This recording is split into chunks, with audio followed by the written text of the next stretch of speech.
Bueno, y abrimos el campo, ¿verdad? Como se dice por esta tierra, para hablar, en este caso de periodismo y de cosas interesantes, como antes le comentaba. Y tengo ahí al otro lado del hilo, desde Madrid, a Nicolás Castellano, él es periodista de la cadena SER. Y bueno, hemos tenido la oportunidad de verlo muchísimas veces a través de la pequeña pantalla, también con temas de auténtica vanguardia, y ahora nos lo va a comentar. También vamos a hablar con él de un documental que va a sacar, que se llama, o si no lo ha sacado ya, se llama M, y que gira en torno a los menores tutelados. Otras historias muy interesantes, porque muchas veces yo creo que se pone siempre el foco, muchas veces no, casi siempre se pone el foco en los menores, pero no se pone el foco en realmente aquellos proyectos que salen adelante y que funcionan muy bien. Nicolás, buenos días. Sí, hola Nicolás, buenos días. No. Sí, buenos días. Hola, ¿qué tal? Buenos días. ¿Qué tal? ¿Cómo se amanece por Madrid? Bien, bien. Bueno, lo típico del invierno a estas alturas, ¿no? Un poquito de fresco. Bueno, Más sí, fresco que el que tenemos ahora con la humedad de Canarias, pero bien. claro, bueno, cuando se mete ahí el frío de abajo, de arriba de la sierra, agárrate, ¿no? Sí, bueno, lo normal. Estamos en febrero y es lo que toca. Hasta ahora, mañana, ahora hay 8 grados, pero hemos amanecido con -1, o sea que bien. Bien, bien. Bueno, Nicolás, hoy el otro día tuve la oportunidad de estar de asistir al programa de La Ventana donde tú estabas, y que fue muy interesante aquí en Guía Visora y tal, el programa de La Ventana de la cadena SER.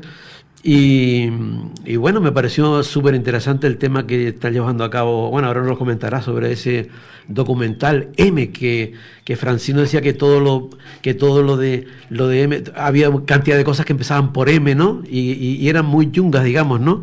Lo de menores, lo de menas, lo de mierda, no sé cuántas cosas decía, ¿no?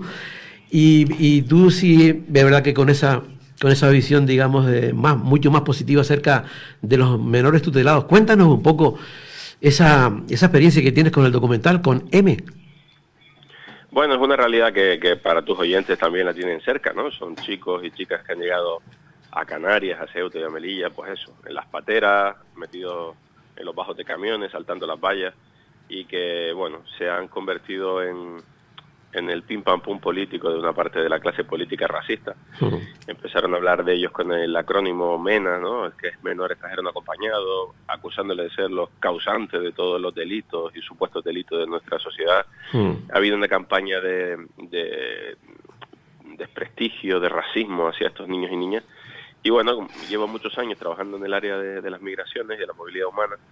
Me parecía oportuno que estos chicos y chicas, que ya muchos de ellos son adultos, explicaran cuál ha sido su periplo vital. Y por ejemplo, 4 de ellos son canarios, entre comillas, que llegaron con 15, 14 años en patera o en cayuco a Lanzarote, a Gran Canaria, a Tenerife, y hoy pues tienen una vida afortunadamente muy bien desarrollada, ¿no? El más famoso, a lo mejor, que todos los conocerán, Mamadou Cámara, el pollo de Bamako y del club de lucha, que está ahora arrasando, ¿no? Todas las luchadas. Pero también estaba Buba Konate, que es el presidente de los malienses en Canarias, que es un chico que vive en Tenerife, que llegó siendo menor a Lanzarote, o Abubakar Drame y Cane, que son 2 chicos que llegaron hace muchos años a Fuerteventura, a Gran Canaria, y que hoy son trabajadores sociales y que trabajan precisamente con los chicos y chicas que llegan ahora a Patera.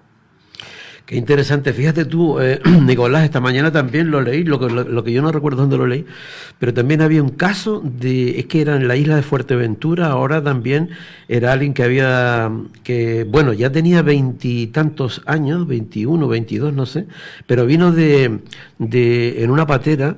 Y en fin, también contaba un poco la historia que había pasado para llegar, y ahora mismo estaba en unas muy buenas condiciones, ¿sabes? Ya se había licenciado, estaba muy bien, la verdad que sí.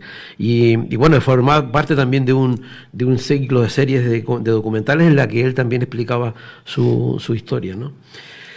Nicolás, ¿qué dices tú cuando mucha gente, cuando tenemos problemas con otra gente o con otras cosas, siempre decimos, no, porque hay ayudas para esto, pero no hay ayudas para lo otro? Entonces mezclamos una cosa con la otra. ¿Tú eso cómo lo ves?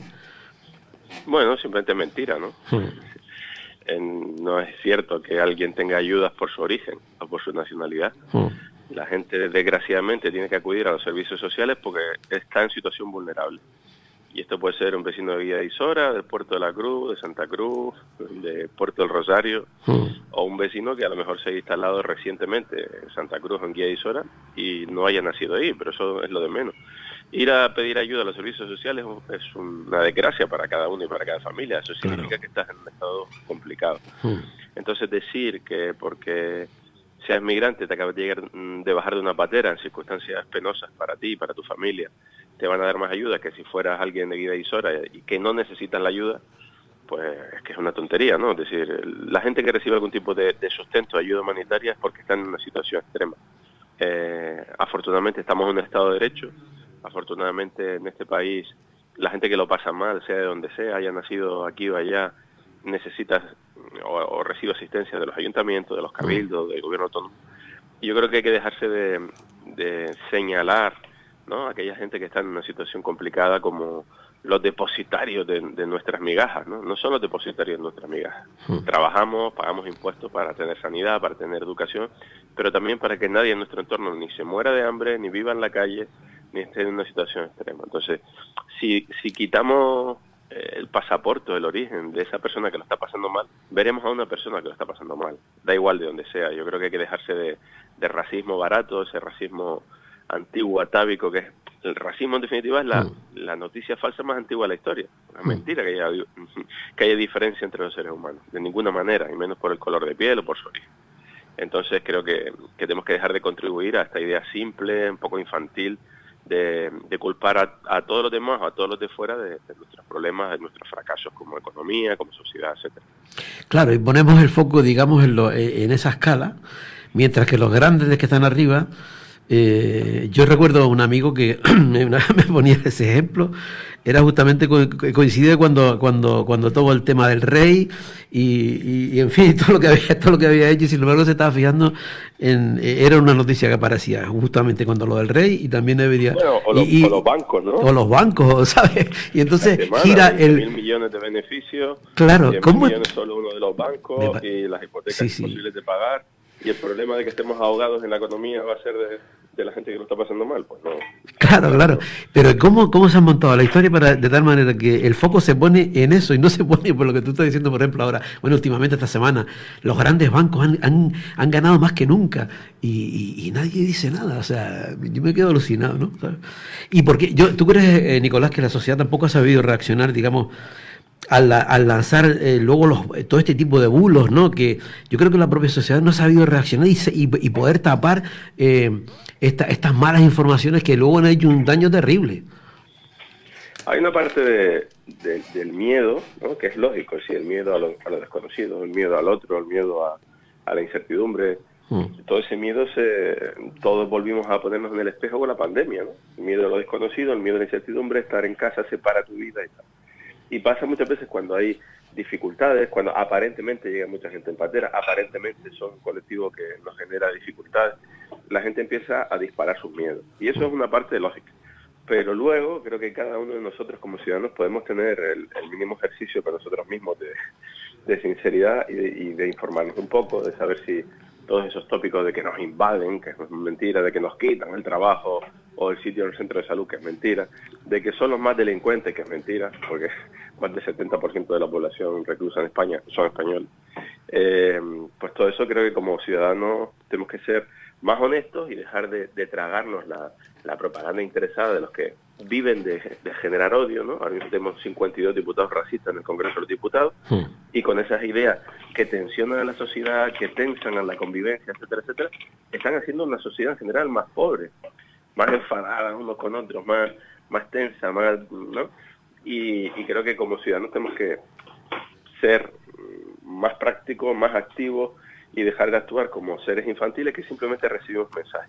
No solo recibimos mensajes, también podemos contrarrestar los mensajes racistas. Yo creo que todos tenemos que ser un poquito más proactivos en que nuestra sociedad sea mejor, porque al final el mundo siempre ha sido diverso, siempre. Nadie en Canarias tiene el ADN puro aborigen, y ninguna parte del planeta, ¿no? Entonces, si somos mestizajes, si somos movilidad, y eso enriquece nuestras sociedades, pongámoslo en valor, ¿no? Claro. Fíjate tú, me estás recordando que, bueno, ayer o anteayer, Vamos a ver, se presentado un libro Jesús Cintora también con respecto a lo del a Miradas Doc, ¿no? Y bueno, se hablaba de eso, estamos hablando precisamente también de los bulos y de toda esta historia. Y claro, combatir todo eso es necesario una sociedad más formada, en vista de lo que hay, que cada vez la reflexión es menor. La información es rápida, dos cosas y se acabó, nadie profundiza, en general, estoy hablando en general, ¿no? ¿Cómo bajo tu punto de vista, qué tiene que ser? ¿Cómo nos podemos estar más preparados ante toda esta lluvia, ante toda esta historia de bulos y de malas informaciones y estar preparados para eso? Yo no tengo una llave mágica, porque si no yo la comercializaría y me haría rico. Pero lo que sí creo es que no, por todo, ¿no? Por las prisas, porque trabajamos un montón de horas, porque estamos agobiados con nuestro salario, con nuestras condiciones de vida, etcétera, etcétera. Nuestra vida se ha convertido en una carrera sin freno, ¿no?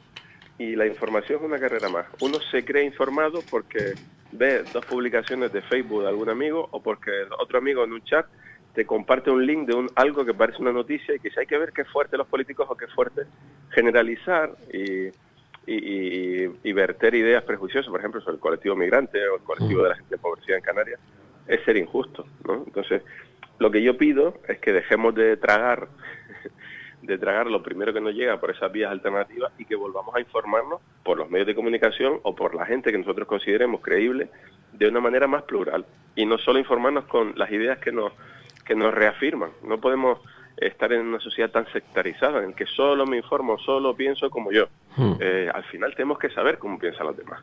Por supuesto con límites, por supuesto que aquellos que promuevan ideas racistas o que promuevan un retroceso en los derechos de las mujeres o un retroceso en el amor diverso, que son al final estos partidos de ultraderecha que están en el Congreso, pues claro, pues uno se puede posicionar en contra porque va en contra de la sociedad.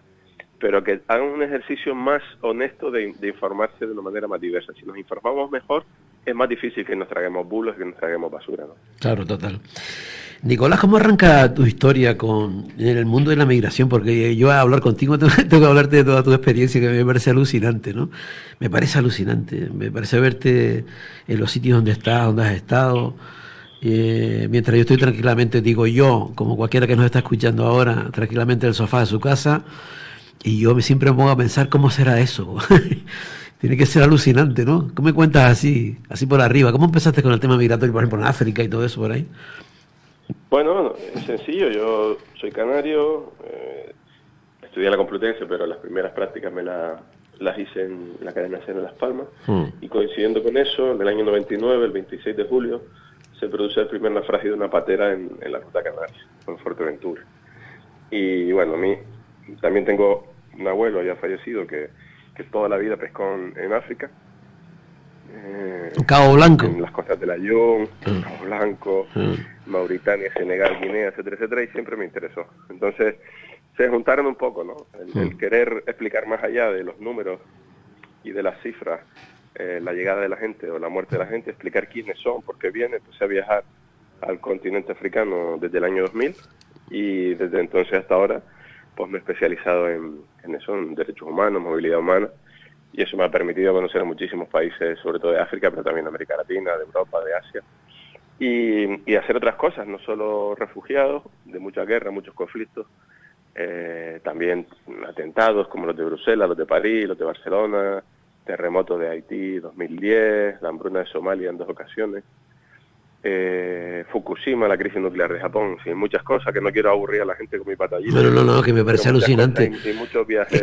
Que tú igual lo dices. Años en la radio. Claro, digo que igual tú lo nombras así rápido, te parece que tal, pero yo necesito como, dices uno, tengo que como masticarlo, pensar en el siguiente, que me parece alucinante, ¿no? Me parece alucinante.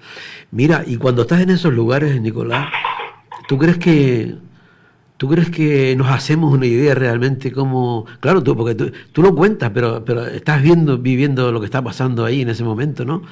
¿Tú crees que somos conscientes de nosotros al otro lado de captar todo eso, de ser conscientes de lo que estás contando, por ejemplo? ¿Nos podemos imaginar la cosa? Bueno, yo creo que al final la gente sí que tiene empatía, ¿no?, con los demás. Es decir, toda la gente... A mí me llama mucho la atención la reacción de la gente con los ucranianos, ¿no? Porque lleva ya muchos años haciendo todo tipo de conflictos, de situaciones y tal, y no había esa solidaridad que yo he visto de repente con los ucranianos, ¿no? De repente había gente de toda Europa, de España, yendo a buscar a los ucranianos a la frontera y ofreciéndoles sus coches, su casa, su ayuda, su traducción, etcétera, etcétera. Y eso es la empatía, ¿no? Y al final tú te ubicas en una familia que es como tú, con sus hijos, con su mascota, te pones en el lugar de abandonar su casa de repente por una guerra, ¿no? Y eso es maravilloso. A España han llegado 156.000 ucranianos desde el inicio de la guerra, que es mucho más que todos los que han llegado en patera a España juntas en los últimos 5 o 6 años. Y aquí no ha pasado nada, ni hemos hablado de que son muchos, ni es una llegada masiva, ni las tonterías estas de que nos quitan el trabajo, o que ponen en cuestión nuestro sistema de vida, ¿no? Bueno, pues eso es el resumen. Cuando queremos tener empatía... Claro, tenemos, ¿no? Pero existe ese fenómeno mediático, ¿no? Porque hacia ellos, pero sin embargo, pues con otros no funcionamos igual, ¿no? En general. Claro, y por eso digo que lo que me molesta un poco es que después de tantos años la gente sea a veces tan... ¿Cómo decirlo, no? Para no... Nos dejamos llevar de alguna manera por lo que... Tan efervescente, ¿no? Que de repente se nos pone de moda un conflicto, una historia, y todos somos solidarios con eso como Ucrania. Claro. Y con los saharauis que tienes al lado, claro, por eso. Y con los senegaleses que tienes al lado, con los malienses que tienes al lado. También hay que tenerlo, ¿no? Porque la solidaridad no se mide en base al color de piel, porque he estado en muchos debates donde se cree que la solidaridad con Ucrania ha sido también fruto de cierto racismo hacia otro tipo de realidades más complejas, ¿no? Y yo no lo sé, no soy sociólogo, soy periodista, pero lo que trabajo como periodista es contarte las historias concretas de familias, de gente con la que tú te puedas identificar para que entendamos las razones de la guerra, las razones de la huida, de los refugiados que están entre nosotros. Claro. Oye, Nicolás, hasta en tu trabajo pues, has estado en zonas, coño, jodidas, ¿no? ¿Has temido alguna vez? ¿Has tenido miedo? ¿Cómo afrontas? Porque claro, no es lo mismo ir a hacer un reportaje, cualquier tipo de reportaje, que ese reportaje, ¿no? Concretamente, ¿no? ¿Cómo se vive eso, Nicolás? ¿Cómo se vive tan de cerca? El miedo mueve o paraliza el mundo. Y el miedo forma parte de todos los individuos, a todos los niveles. Los periodistas no tenemos ninguna capa de protección mayor que otros ciudadanos, ¿no? Claro que he pasado miedo en muchas circunstancias, pero lo importante es que nosotros somos unos privilegiados. Solemos ir con medios, con seguros de vida, con medios de protección, con dinero para contratar a traductores, periodistas locales que te ayuden a entender las cosas. O sea, nosotros somos unos privilegiados. Entonces, que nosotros pasemos miedo, bueno, forma parte de lo normal en la sociedad, pero sobre todo lo que tenemos que es tener los medios para llegar a los sitios y contarle bien, en este caso a los oyentes de la cadena SER, qué es lo que está pasando en ese sitio, ¿no? Claro. Sin embargo, muchas veces yo he oído comentarios, ¿no? De que eso no estaba bien pagado en general, ¿no? De que la gente se buscaba la vida y que arriesgaba freelander un montón de historias que luego, no sé si eso es cierto o no es cierto. Sí. Claro, yo tengo la suerte de trabajar en un medio grande, claro, que es la cadena SER. Claro. Llevo 23 años ahí, formo parte de la plantilla y tengo todos mis elementos, mis garantías, ¿no? Claro. Pero sí que obviamente para los compañeros freelance, que para los oyentes que no sepan lo que es un freelance, son esos compañeros que no tienen una empresa, que no cobran una nómina y que cada uno de sus trabajos lo intentan colocar en algún medio de comunicación. Y eso sí que padecen dificultades extremas. Yo he visto compañeros con trabajos muy buenos, por ejemplo, en Ucrania, en este año de invasión, y al poco tiempo se tienen que ir porque no colocan maravillosas labores fotográficas o de vídeos que han hecho en el terreno, ¿no?